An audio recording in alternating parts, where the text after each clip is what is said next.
Now we are going to have a look at some products that a company called GearBest has sent to me. They're up-and-coming company in the realm of online retailing for electronic goodies and all sorts of other things. They're a little bit like AliExpress, eBay, etc., etc. They're just new on the block, and they're trying to be the best priced and have a massive product range vendor online. And right now they're offering free shipping on pretty much any order and very, very good competitive prices, as you'll see with some of the things they sent me. So when GearBest approached me and asked if I wanted to review some products of theirs, what I said to them was basically, here's a few of the areas that I'm looking at, and if you have anything that fits into those areas, then put together a package and send it to me. So they sent me a list of bits and pieces which they thought may be of interest, and I picked a few of them, added a couple of extras, and basically I had a package arrive via DHL a few days ago, and this is pretty much what they sent me. So let's have a quick look. So as you can see, quite a nice goodie bag full of bits and pieces. There's some kits and some various ready-built products and things like that. So let's go through them one at a time, and we'll have a look what we have, and we'll have an initial thought about whether they're good, bad, or indifferent, whether they'll be useful for new players on the market, you know, up-and-coming electronics engineers and things like that, and we'll go from there. So let's just move this box out of the way, and we'll pull them out one at a time. Couple of boards that are used for the Raspberry Pi. These are basically breakout boards, and they're $5 for the T-shaped one and $6.77 for the straight and line one. Not sure why they're different prices, and why, especially why the T-shaped one is a little bit less, because they're, to all intents and purposes, probably the same amount of board space, and they really, you know, they're the same connector on them, the same dual inline set of pins to go into a breadboard and things. So I'm not sure, you know, why there's a difference in price, but anyway, there is. But either way, they're not expensive. So that's the two boards there. All right, and what we've got basically, these are for an Arduino, sorry, these are for a Raspberry Pi Model B revision 2, which is basically the ones with a 40-pin connector on. Now, they don't come with the ribbon cables, but really that's not an issue, because anybody that's been building their own computers and things like that will probably have ribbon cables from IDE hard drives and things laying around. And they're also 40-pin. In fact, if I just go have a look in my drawer right now, for you that's an instant, for me that was a few minutes. That's the old cable that I have from a Raspberry Pi Model B, but the older kind, which has the 36-pin connector. And these are just, I've never bought one, but these are basically cables that I've got from an old PC kit. So they're just 40-pin cables, and they will work just fine for hooking up. See, these are an old Asus hard drive cables. All right, you can just cut off the second connector if you want, and now you've got a little, you know, sort of like 12-inch cable that will allow you to plug into the Raspberry Pi and plug into these connectors. Now, the only thing you've got to do with these cables when they come out of the kit is they've got one of these pins blocked, but the actual metal is still behind here. It's just the plastic molding that has a cover on. So you take a small drill, you can drill that out, and you can actually use these as extenders for your Raspberry Pi quite happily. In fact, this one here, I've already done that, where I've see if I can get that to focus. There. So you can see I've drilled that one out in the middle there. Right? And that now will quite happily plug into this connector and allow me to hook up a Raspberry Pi and then plug that into a breadboard, and away you go. Now, the difference between these two connectors, apart from the fact that that's a little bit hard to pull out, is that this one has the plug in the middle, and this one has the plug on the end, like as a T-shape. Okay, so what happens here is this one is allowing you to plug the Raspberry Pi in the end of your breadboard. In fact, if I grab a piece of breadboard somewhere, I'm sure I've got one here. Yeah, let me just go get one. Okay, one piece of breadboard later. Right, what you've got here is with the breadboard, you can just put these obviously on them. This one's going to be taking up 3 pins on one side, and it's taking up 2 pins on the other one. So you really don't have any room for, well, at least much room for adding extra wires or anything on either side. This one is actually 1 row of pins narrower on this one here, so the T-shaped one. So when you put this one on the breadboard, right, number one, you can take it right to the end, and your Raspberry Pi cable is actually off the end of the board. The other thing with this is it's only taking 2 pins on one side and 3 on the other, so it is actually giving you a couple of an extra row of pins on one side, which is nice. Now what would be even better, of course, is if it was even narrower and just running down the middle, but I think that would give very, very thin traces coming off of the header here for the board. But either way, you know, depending on how you want to wire your Pi up, you want to come in off the side with a cable, all right, and you know, just hook in, or if you want to come off the end and hook in, then they have different boards that will adapt for that. Another one that I've seen that they have on their website that I actually don't have here is I've got a they've got one which is actually a U-shape, so it's actually the middle of the board space that is clear. All right, so they have a few varieties. I'm a little concerned about, you know, with a U-shaped one, I'd be a little concerned about breaking the ends off when you're trying to pry it out of a breadboard. But these ones look a lot more robust, and they look like they're fairly well put together. And they're actually labeled on the, trying to get that in the camera there, they're actually labeled along the edges as far as what the pin functions are as well, which is nice. So it helps when you're wiring it up to be able to know without referring back to a manual all the time exactly what you're connecting. And the same thing goes with the other one. It's a little easier because obviously you don't have a connector in the way. See if I can get that to focus. There we go. All right, you can see all of the pin connection quite clearly labeled, which makes that nice and easy to use. So these are, as I said, the T-shaped one is $5.08 currently, and the inline one is $6.77. So that's not too, you know, it's $6, but it's free shipping. Even if you just ordered one of these, it's still free shipping. And like I said, with a ribbon cable, you can just use one from your computer or something like that quite easily if you've got a bunch of those laying around. Or they actually sell ribbon cables too if you want to just buy one from them. As I say, they're not expensive right now, and they're doing some very, very good pricing because they want to be breaking into the market, and they're trying to compete with eBay and AliExpress and all these other big players that are out there. So yeah, that's not a bad little deal. I think they're going to be quite useful when I'm playing around with my Raspberry Pis.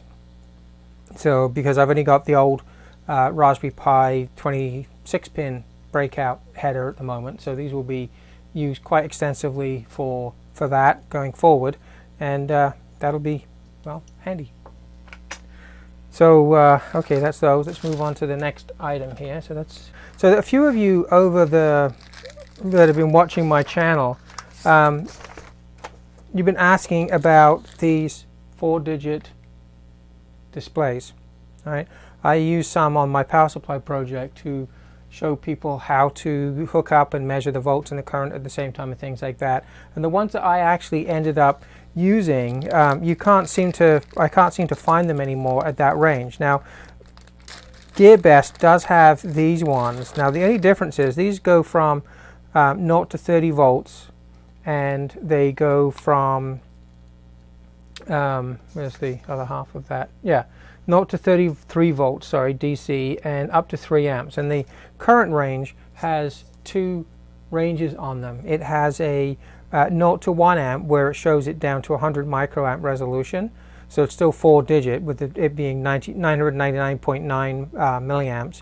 And then it will flip to an amp range, so it will be up to 3.XYZ, so NNN, so basically down to a 1 milliamp range, which is not too bad. Now it's only rated to 3 amps. The ones I had would go up to 5 amps, but I suspect this might actually be able to go higher, so I haven't tested it yet, I haven't even powered it up yet, but I will do some videos over the next little while, and what I'll do is I'll include this in one of them, and we'll fire it up and we'll see how far it will go. In fact, why don't I just do that right now?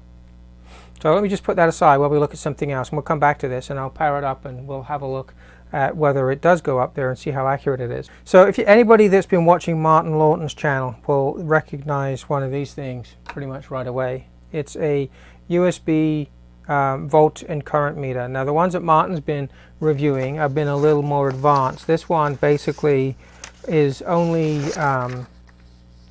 volts and current. It doesn't do power or anything like that, but it is only $4.59. It will read anything from about 3 volts to 9 volts, and it will give you a reading up to 3 amps. But in brackets here it says up to 5 amps. So I think if you've got a USB output that's capable of going up to 5 amps, then this will be able to handle it. Now it might get a little warm and drift a little bit because obviously the shunt resistor inside is going to be complaining a bit. But nevertheless, you know, it will do your 3 amps. And the other thing about this one is it's got 2 outputs, one on each side, so you can actually put 2 devices here on it and monitor the current of both of them. So you're coming in the front and you can load it up with 2 separate things if you wanted to, or just one of them, it doesn't matter which. And the other thing about this is it's 3-digit. A lot of the ones that Martin has been reviewing are 4-digit. GearBest do have some 4-digit ones as well, slightly better, but this is the one that they sent me, so we'll have a quick look at this as well in a moment. So that's that one to have a look at once we'll get through the rest. As Dave Jones calls it, a little mini review. So now we've got some smaller items here. Let's finish off with the Raspberry Pi ones for a moment. What I've got here is a breakout board, another breakout board for a Raspberry Pi, but this one is a little different. What this one is an actual prototyping board. They call it a professional DIY Proto hat shield for the Raspberry Pi, and this is like $5, well, it's $4.65. And it's a little board. It's got a 40-pin header, so it is designed for the Model B, Raspberry Pi 2 Model B Plus, and it's got the full 40-pin connector on. It breaks out all the main lines all the way down here in a single row, and it's got them all labeled as well, which is quite nice. All right, so they're all the way down here, they're all labeled. Looks like it's gold. It's the whole board is coated, and it's got gold flashed pins on it. It looks like it's got the EEPROM socket, or at least pads here for the, apparently the Raspberry Pi and the Linux can actually read an EEPROM off of header boards and determine what the board actually does. So it has a place for one of those on here. I'm assuming that's what it's for. And it's got some breakout area at the end here where they're not part of the strip, where it's bringing out 5 volts as well as, there we go, that's a bit better on the camera, 5 volts and 0 volts for powering any external devices.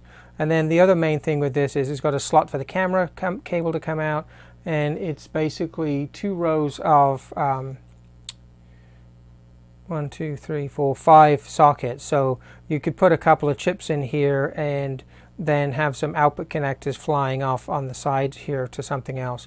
There isn't an area where you could put another header and wire it in, unfortunately. It's just, you know, but you can put a couple of chips on here. So what I think I'm going to try with this is I've been wanting to build a little isolator board where I've got an I2C and a SPI high voltage isolator, so that the Raspberry Pi is not connected to anything that I might be communicating with on the other side.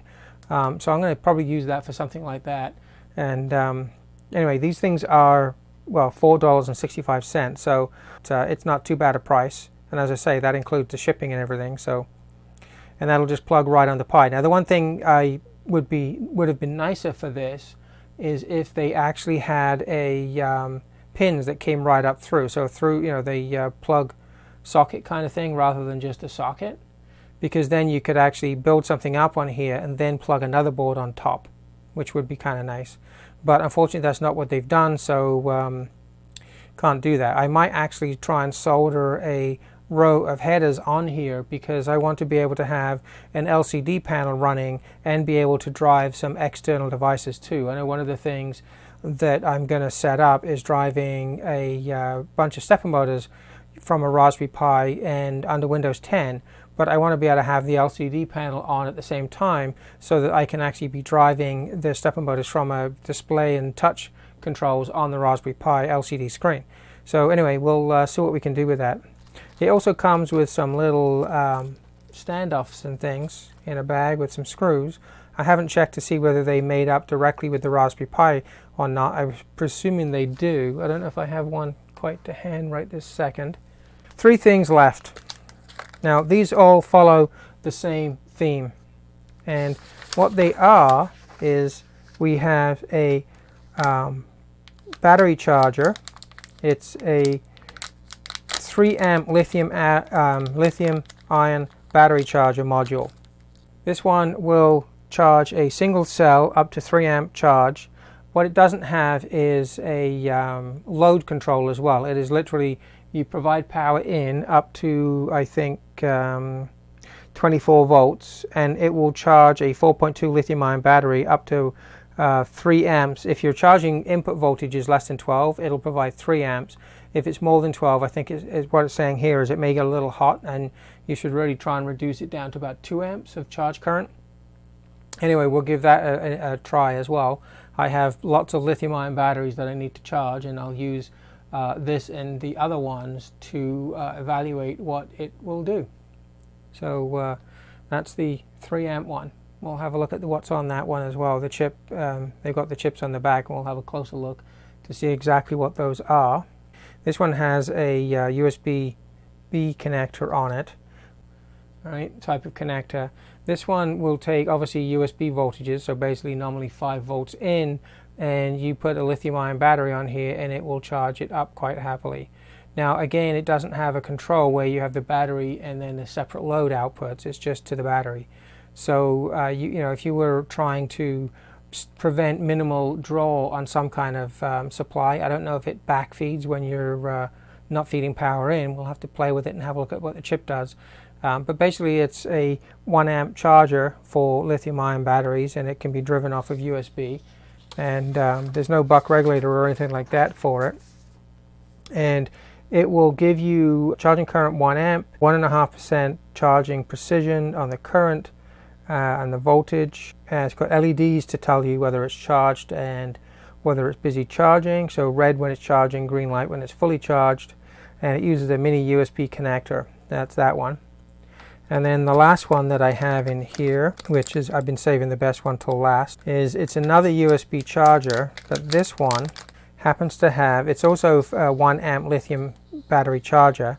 It's cost, this one, oh, the previous one, by the way, that I was showing you here, which just charges batteries, it doesn't manage discharge or anything like that. This one is only 70 cents. Okay, so that's a pretty cheap board to get some lithium ions batteries charged up, or lipos, but nevertheless, you know, it will prevent you from overcharging and things, but it won't prevent any load on the battery from discharging it too low. The last one I have on here is another 5 volt 1 amp charger, but as you can see on this one, it has a lot more circuitry on it. It has a micro USB connector on it instead of the usual mini, so a little bit smaller connector, which actually is more common these days. But what this one has, it also has, and you can see that right on the end of the board here, right? You've got extra output, so you've got a separate output connection to the battery connections. And what this one actually will do is it will actually manage the power for you. So as well as charging the battery and preventing it from being overcharged, it will also monitor the battery voltage, and if it goes too low, it will cut the load off as well. So you have separate output for the load and separate output for the battery. So this one, even though it's a little more expensive at $2.27 currently with them, it looks like it will provide full 4.2 volt cutoff voltage plus or minus 1%. It's 1 amp charging current, and it has over discharge current protection, over discharge voltage protection where it will disconnect the battery if you get down to 2.5 volts. It will also have an overcurrent protection that if you try and draw more than 3 amps out of the battery, it will also limit that as well. So that one looks like a more complete solution. Now, the only criticism I have with all 3 of these is they have no easy way for mounting them on anything. You know, you could probably use wires and poke it through on a piece of strip board or something and it will hold it in place. But there's no holes for screwing it onto the edge of a panel or some kind of chassis or anything. So you would have to use hot glue, or if you're designing a case in 3D modeling or something, perhaps have some clips that'll hold it on the sides and the end where you could just clip it in place to be able to use it. But this last one I'm actually looking forward to using because of the fact that it does have the load protection as well as the battery protection on here. So it looks like a more complete solution for circuits, for little projects and things that you might want to build. So anyway, we're going to give all of these 3 a run for their money and see how they work. Now, obviously, you can buy these things, these little chargers. They're just look for USB charging on eBay, and you're going to find thousands of them. I'm not trying to say whether GearBest is better or not. They just happen to have sent me all these bits and pieces to have a look because they want to get some, information out there to people and get some opinions on things. And aside from the fact that there's no mounting holes on these, I think that we need to give them a little run for their money to see how well they do. We'll load them up to the full charge current and see how well they handle it, make sure they don't get too hot and stuff like that. Only the first package really in this bundle was a disappointment, which is that kit that really doesn't seem to have any use to anybody because it looks like it's old school and it looks like it is completely lacking any documentation whatsoever. Now, I've saved the best, in my opinion, to last. It's an oscilloscope. Basically, it's a $20 kit that allows you to build with an TFT display. So it's got a little color screen. It's got a few buttons down the side of the display. It's got a BNC input, power input, and it's just got some PCB mounted slider switches to select different ranges and things like that. Now, don't get me wrong, this is not an MDO 3054, which I have sitting above the camera right now. It's a very low cost, very much an educational oscilloscope kit. It uses an ARM Cortex M3 processor, the STM32F103C8, to do all the work. It's got a 2.4-inch color TFT display, and just reading through some of the specs in here, it's got a real-time sampling rate of 1 megasample per second. So it'll do audio, but it won't really do much more than that. If you're using an Arduino or something to drive, sorry, I just realized I wasn't zoomed out. I will put the sheet up on the post to make it a little easier, and I'll overlay it on the video while I'm talking too to make it easier to see. 12-bit analog to digital conversion, 1 million samples per second, so good for audio. It's only got a buffer depth of a K, but this thing's $20. It claims an analog bandwidth of 200 kilohertz, which is more than enough for audio, and it will probably be more than enough for a lot of experiments that you may be doing with things like an Arduino Uno or something like that. It's got a 10 millivolts per division up to 5 volts per division vertical sensitivity. Now, you're not going to do mains, you're not going to do 50 volts or anything like that. This is an open PCB. It's very, very basic and relying pretty much on just a couple of divider networks and the capabilities of what's built into the microprocessor on the board. It's got a input impedance of 1 megohm, so it's effectively a ×1 probe kind of input. It's got protection up to 50 volts peak to peak on the input, or if you've got a 10 times probe on there, that'll effectively gives you a 400 volts or a 40 volt on the input. It does have decoupling AC, DC, and a ground on the input, and apparently it can go, well, I think they've made a mistake on here. It's got 10 seconds per division to 50 seconds per division, but based on the frequency range, it has to go a lot less than that, so it's probably going to be like 10 milliseconds or 10 microseconds or something. But we will have a look and see what that has for it. It's got rising and falling edge triggering. What else? Can freeze any waveform, like a hold function. Comes with a 1 Hertz, 3.3 volt square wave test signal output as well. And that's pretty much it. But it, as I say, it is, yeah, that's all I've got. That's all the write-up that came off the site for it. It's got a, you know, for $20, you're getting a sort of an educational kind of entry to an oscilloscope. You're getting to learn a little bit about how oscilloscopes work at a very rudimentary level. And the nice thing is this is a complete kit, so you have to build it yourself before you can use it. It does not come ready assembled, but it has all the parts here. I'm just tipping them out so that you can see them on the bench here. You've got the PCB, and you can see there's one component on here already, and that's the ARM Cortex M3 processor. They've actually done the grace of soldering that on for you, so you don't have to worry about trying to get that done. So that's one good thing. The next good thing about this is it does come with a set of instructions on how to assemble the board, and some basic usage instructions as well. So you've got full schematic diagram for it here, and I will post copies of this online so you can see. You've got a complete layout of where all the components go, and you know, the assembly step-by-step guide for this thing to take you through assembling everything, and also for setting it up. So all in all, it's you know, for $20, it's not a bad little kit. And I'm just going to go and open up some of the other bits here. Like I said, it's got a color. It is a color display on this thing, and here's the little TFT display. So you got to put the connections onto this, but it's not touchscreen, but that's okay. All right, it's not meant to be anything particularly fancy, but you've got a dual row header here, which you're just going to put some pins on it, and there's a socket that goes correspondingly on the main PCB, and then this will just plug onto the top here like this, and you'll end up with your display in the middle of this. You've got all of the components. Let me just wrap that up again to protect it. You've got a little, you know, rudimentary BNC cable here, BNC at one end, a couple of croc clips at the other. As I said, it's got a 1 mega ohm input impedance, which is going to be fine for most Arduino kind of things. And then you've got a bag full of all the bits and pieces. Let me just tip this out. You've got the passives in here, some diodes and all the resistors. And then these are all the other components in here. I won't bother tipping out the diodes and things, but I haven't looked in this one yet. So we can see what we have. So we've got dual inline connectors. There's the resistors and things.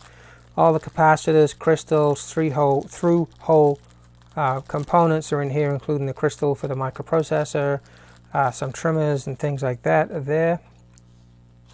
Some of the more bulkier components, things like the switches for the ranges and things like that, are in here. All right, they're a little bit stiff to move, but I'm sure they'll loosen up over time. Yeah, it's already loosening up a little bit.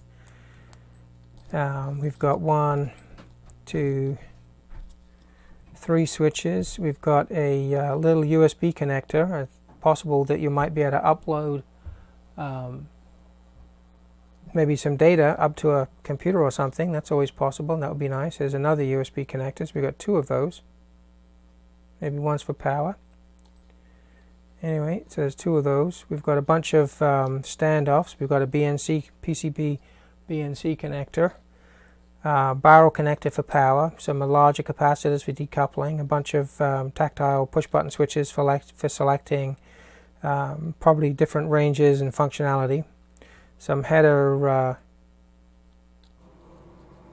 components to put on the PCB, and then the other thing here, which you know, they've gone to the bother of putting that surface mount component on the board for us, but there are a bunch of resistors and capacitors that are in here that are surface mount that you're going to have to get to grips with this kit too. So not only is this kit going to teach you a little bit about soldering through hole components if you've never done that, it's also going to get you to grips with soldering some surface mount components too. Now none of these look particularly small, and they're all labeled by the look of it. each component like there. You can see that one's labeled as 3K3. So each of these little packets have a label on it to tell you what's in the packet. And we've got two other solid state components here. Now one of these is going to be a voltage regulator. Let me just put my hand over that so it will focus again. One of these is going to be a voltage regulator. The other one is probably going to be a quad op amp or something like that for the input stage. That wouldn't surprise me in the least. And then these would be the components that go around that. Anyway, that's the complete kits for this. So if you consider that the other kit really didn't have much use at all, you know, lots of components, and yeah, you know, maybe the components including the ZIF socket are worth $5 just in the components alone. So if you just wanted to get a handful of components in a ZIF, that will work. This one being an oscilloscope, at least, you know, if you're successful to build this and get it working, which there's no reason why you shouldn't be. The kit looks reasonably straightforward to do, even though there is surface mount components on here. It looks like this one is actually quite a winner, at least as far as the kit's concerned. Now what I will do for this one is I will actually make a assembly and testing video on its own for this. So I will take this kit through from what it is now to being fully assembled. Hopefully I won't break anything in the process. I can't remember the last time I ever tried to assemble a kit as such. Anyway, we'll assemble the whole board and we'll get it up and running, and we'll give it a little test. We'll compare it to I'll feed it some signals from my arbitrary waveform generator, so we have some known good signals coming into it, and we'll see how accurate it really is. Now, I don't expect great things from it because it is only a $20 kit, and you know, they're obviously, with all these components including the TFT display, that's not bad value for money if you consider that you're going to end up with a working oscilloscope at the end of it. But we will do the assembly in a separate video and see how well that goes. So let me just put these all back in the bag, and we'll just test a couple of these other ones that we put aside earlier on. Okay, so first up on the test bed, we'll use the little USB adapter and see how it performs. I don't have anything set up right now to do a full review on it, and I'm going to try and get a few more of these to see if I can do a comparison. I know Martin Lawton has been doing a whole bunch of high-end looks at some of these things, and I'm more interested in actually trying to find some that do some more intelligent control that maybe you can talk to from a computer. This one is probably, if you look at what's inside this and you look at what's inside this, you'll probably find that they're almost identical. In fact, if you get the 3-digit versions of this that show amps and current, I bet you that it's the same microprocessor and circuitry and everything else that's inside one of these things. Anyway, let's get this thing hooked up with a Raspberry Pi.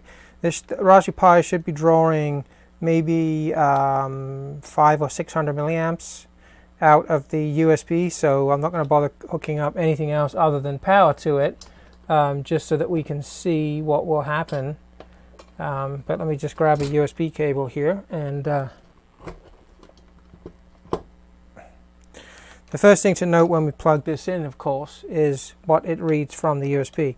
So I'm just plugged it into my Surface, and it's telling me that I've got 5.03 volts coming out. So that's what I would expect, and it's reading 0.00 amps. So I'm going to now plug in the USB cable, and I'm going to power up the, now you should be able to see that just in the corner up here. So I'm just trying to keep a few things in view here for what we're doing. And I'm just going to plug in the Raspberry Pi now. There we go. So that's pulled down the voltage a little bit, and so we're showing here now we're drawing about 300 milliamps into the Raspberry Pi, which might be about correct. It's actually, I've never tested the power consumption with Windows 10 IoT, so we could be actually in the right ballpark as far as how much current we're drawing out of this thing. I just have no way right now to push it up. Yeah, it's come up to, now it's booting up, it's come up to 400 milliamps here. The display has not been activated yet on here, so it's probably not going to go up. Let me see if I can get my HDMI screen hooked up and kick an application on it that might increase the current consumption. Okay, I just rebooted the Raspberry Pi with the HDMI connected, so that it actually, to see if we can increase the screen consumption on here. And I'm just now powering up. You can see in the corner up here we're up to about 450 milliamps, and we're reading about 5.93 volts. I'm actually getting a low voltage warning on my HDMI screen, which would indicate that it's probably a little bit less than 4.93 volts on the Raspberry Pi, but it has booted up, so that's okay. Normally it won't give me this kind of error, so we'll have to do a test to see whether it's reading the volts before or after the current shunt.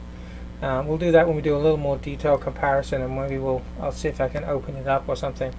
Anyway, let me just start my application that I have loaded on here. This is one that I was doing as a Windows 10 test the other day. It basically drives this LCD screen and everything, so we should be able to get the current to increase even further. I just got to access the web page. That's starting up now. We should get some graphics kicking in here, and current just jumped up a little bit to almost just over half an amp, but now it's dropped down to about 450 milliamps again. And I should be able to make this thing do different. So you can see here I've got different things on the display, and it's when it's updating and using the SPI bus and things, it's increasing the current to about 550 milliamps. But in general, when it's sitting idle, it's using about 450 milliamps. So it definitely is functioning, and as far as giving us a rudimentary idea of what's going on, it looks to be correct. But the fact that it's reading low on the volts there, or at least I'm getting the rainbow up on the LCD screen, the HDMI screen, indicates that the Pi thinks it's got some low volts. I'll have to, we'll have to do that as a more thorough examination of this thing. But basically, is a quick check to see what kind of current something is pulling and stuff like that. And as I say, you can put two USB devices at the same time onto this one. It looks like, for a $5 component, it's not too bad. As I say, can't vouch for its accuracy or anything like that yet, because I'll have to set up some test equipment to be able to do that. So that's that one. So now let's have a look at the panel meter. Okay, so I've hooked up the panel meter. I've got exactly 1 amp flowing through it right now, and what I've done is I've got a 12 volt supply providing the supply on the back of this thing. Let me zoom out a little bit. You can see I've got 12 volt supply feeding in from my triple channel power supply, Keithley power supply. I've got the high current, low voltage feeding the current shunt on here, so that I can take it up to as much as 6 amps. And I've got the other 30 volt range feeding the voltage, which is this yellow lead here, so that I can independently interact with the current and the voltage to see where we can take this thing. So right now I'm outputting exactly 12 volts and I'm reading exactly 12 volts. Let me just zoom back in again.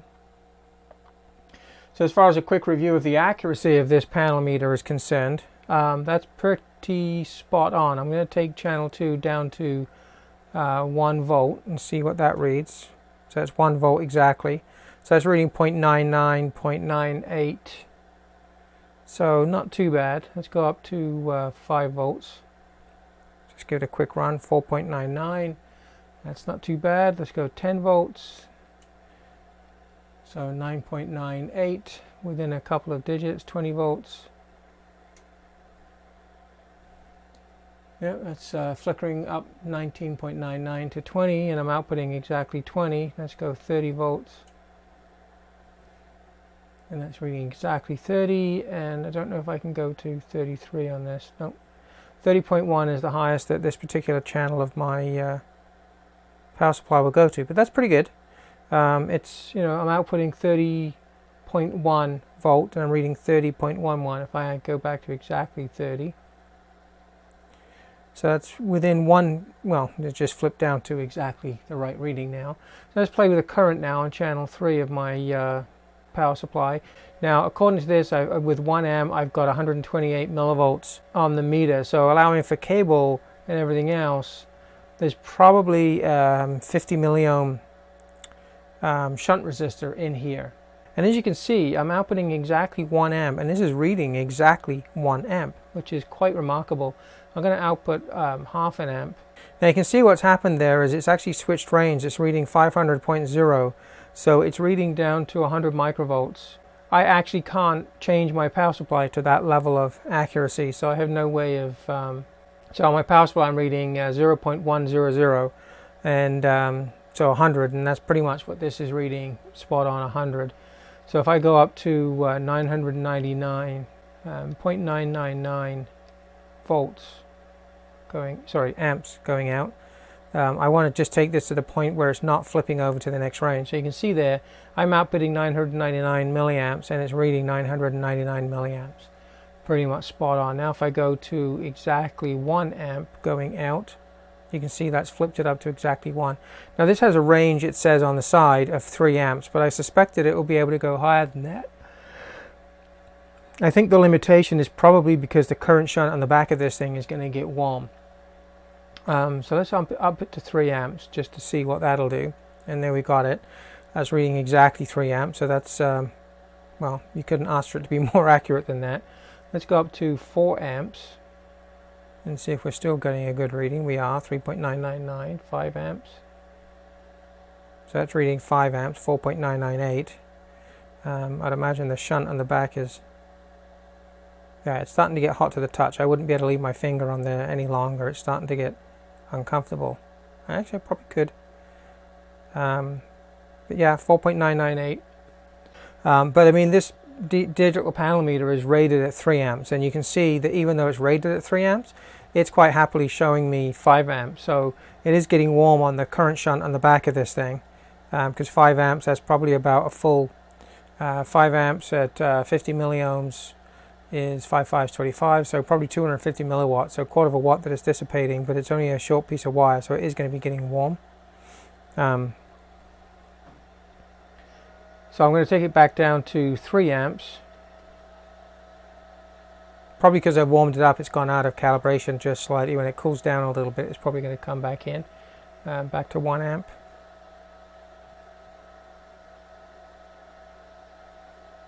So still very, very good. So I would say that, you know, these panel meters, they're not expensive. $6.77 for one of these panel meters, and you know, it's 4-digit as opposed to the normal 3-digit. And you can see, just for the little bit of testing I've done here, it is pretty much spot on. I don't think you could ask for anything more accurate than that for a simple volt and current meter to use with maybe a DC load or a low-end power supply or something like that. Looking at the back of it too, let me just power off my power supply now so that you can maybe hear me a little bit better, and we'll have a look at the back of this thing. So on the back of this, if you remember from my previous videos, this is pretty much identical to the ones that I was looking at in the earlier review as far as the circuitry is concerned. So it probably is the same meter. They probably derated them slightly because they were just getting hot on the current shunt. So you got your same STM little microprocessor.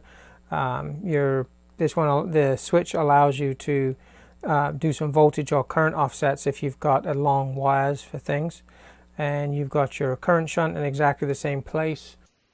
So what you're seeing now is the previous image of the one that I reviewed a month or so ago, and as you can see, it's identical to the one that we've been looking at on here. So all of the hacks that I would have been able to do on the previous one, I'm going to be able to do on this one too. So that's really nice to know, and now it kind of confirms that we've got an alternative source for this particular panel meter that we can use.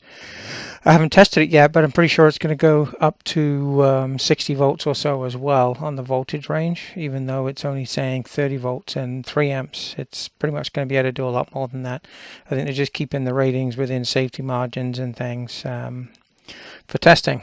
So anyway, that's the conclusion of this video. I hope you enjoyed it, and I'll get to building the kits and doing some more detailed review of the chargers and the little USB panel power meter thing in the near future. So, all right, thanks a lot.